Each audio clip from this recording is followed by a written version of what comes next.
So I'm looking at a list of video games that are going to be coming out in January and February of 2022, and it's very hard to wrap my mind around what that's going to look like for the division as a whole.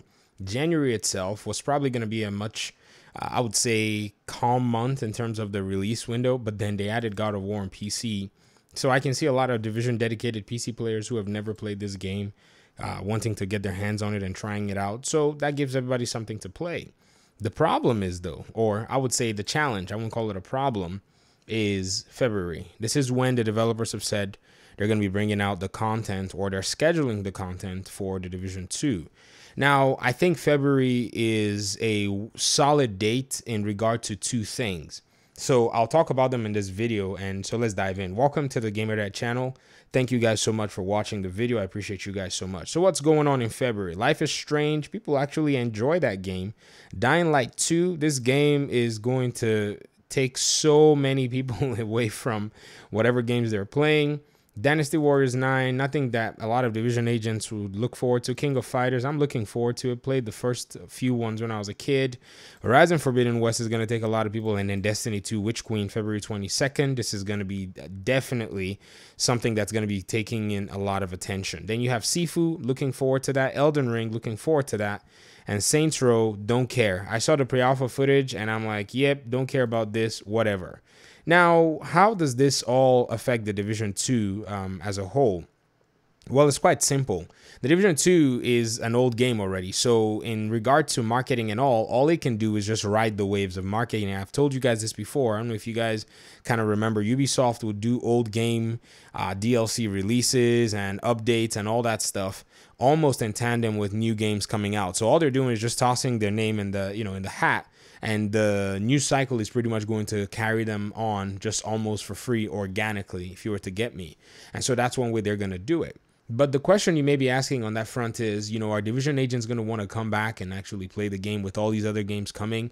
I guess that depends on the players. I mean, for many people, those games in those categories may or may not appeal to them. For some, they may be looking forward to 2 or 3, but it doesn't mean they're going to get all 2 or 3 at the same time, especially in February. I mean, that's just after, the holiday period has just passed and everything. And so many people may not necessarily be so keen on wanting to, spend extra money on video games. It could be that they may be looking forward to the video games that much and they just save up, and then when the season turns around, they get the games that they want in February. So those are potential aspects to it. But here is the main thing that I think it's influencing the division in terms of its release cycle. I think it's number one, this is within the Ubisoft pipeline. It probably took them that long to get the content done, or it probably will take them that long to get the content done. That's number one. And then number two, there's Rainbow Six Extraction. This game comes out, or is being promised to come out in January. And I think depending on how we see everything, they're going to just maybe ramp up the marketing surrounding that game if the game is still coming out, if you get what I mean. So what you're going to see usually is a lot of the discussions and a lot of the conversations that surround Ubisoft games will usually focus on harness in one or more of their newer games if they're coming out in the same window, and older games usually just kind of step aside or they insert themselves in the middle of those announcements. Remember, we got that whole Division 2 Annex thing in the middle of Far Cry 6 release and Riders Republic. So nothing big was going on. Far Cry 6 had already enjoyed all of its coverage, enjoyed a lot of its traction, and then right as everything started to dwindle down a little bit with Far Cry 6, the developers came out and said, hey, by the way, we're going to be doing this Division Annex. Stay tuned for what we have going on, etc, etc. And then Riders Republic came in, seemed like that just kind of covered the airwaves too in terms of news and all of that.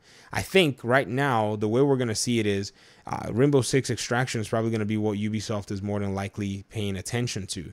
Now, again, I don't know if Rainbow Six Extraction is probably going to make it out in January because it just seems like there is nothing going on right now in regard to marketing. And that's a little interesting in my opinion.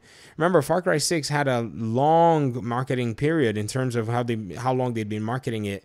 So I think they may want to take Rainbow Six Extraction and potentially maybe move it to March so that they can continue doing some more marketing, incentives in terms of just telling people about it, opening the room for maybe some more information and some more showcase. But pre-orders are already available. If you look at game stores, they're already touting that it's going to be available. They already have posters. So it may be one of those games that launches as a short form type of launch where Ubisoft may not sell the game for, full price, or maybe they already are selling the game for full price. I haven't looked at the price yet. Maybe they are. I guess I should put it that way. Maybe it's going to be one of those short releases because, the game right now, they don't necessarily have in their minds anyways what audience is going to pretty much embrace the game. The Rainbow Six Siege audience didn't seem like they took the bait, so it may be left up to people who are on the PvE side and may come in and say, okay, we want to play this game. So these are some of the aspects to it. So you kind of calculate this and you say, okay, the question now, which I didn't answer, which I skipped, was, are players going to be willing to leave their other games to come back and touch the Division 2 at that point? I guess the answer, like I said, depends on the player and then the quality of the games that are coming out, because if those games don't appeal to people, they're not going to come back. But with the way Dying Light has basically gotten a lot of delays and is being one of the more anticipated games, or has been one of the more anticipated games in a while, I strongly think that that's going to be a contender in terms of kind of a sandbox that people can play in. Yes, it's first person, but Dying Light is not just your regular first person. It's like Mirror's Edge with The Walking Dead mixed together. So it has a whole different kind of gameplay, has a whole different kind of setup. And yes, I know many of you Division agents don't care about zombie games, but still doesn't mean a lot of other Division agents do not care about, it doesn't mean that they don't care about zombie games. Many Division players will play a lot of the other scary games, a lot of the other zombie games. So I wouldn't be surprised if I see a lot of those players there.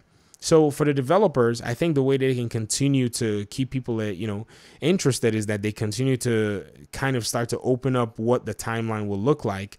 And then that PTS is probably going to be something that kind of scales us in through the January and February side before the content releases. I think that's kind of the linchpin. That PTS comes out, and I hope they bring it out on PC. On PlayStation and Xbox. I'm hoping that they do that because I feel like that's really going to be much more impactful. And so these are some of the reasons I've started to talk about why the PTS is necessary, because I strongly believe that with all of the games coming out, it will make some sense to have your Division agents at least try out what's going on in the PTS and join the conversation on whatever platform they are on. Because if the content and the changes or whatever it is comes out, I mean, they may not put the content on the PTS, and I hope they don't, honestly, but at least the changes and the mechanics and the gear and the specializations, yes. But if those things start to look good to the community, I see a lot of people probably postponing their purchases of these other games and rather just sticking with the Division because, the cost is zero in terms of they're sticking with the game that they have and just waiting for that content. And so these are some of the things that will really help the developers to kind of push forward their, their game. As long as they don't go push Rainbow Six Extraction into February, then it's going to be a whole huge weird situation going on. But as time rolls on, we'll be paying attention and seeing what in the world Ubisoft is planning on doing with all these Tom Clancy games. They seem to all be clustered in, Q1 of next year. But I would love to hear your thoughts down the road. What do you think about all of this? Do you think you're going to stick around and even, look at Division when all these games start coming out? Or is there any game on those two lists that I've shown you that's going to keep you at bay from the Division until you're done with them and then you're going to come back? Talk to me in the comment section. I appreciate you guys so much. Thanks for watching. Peace out.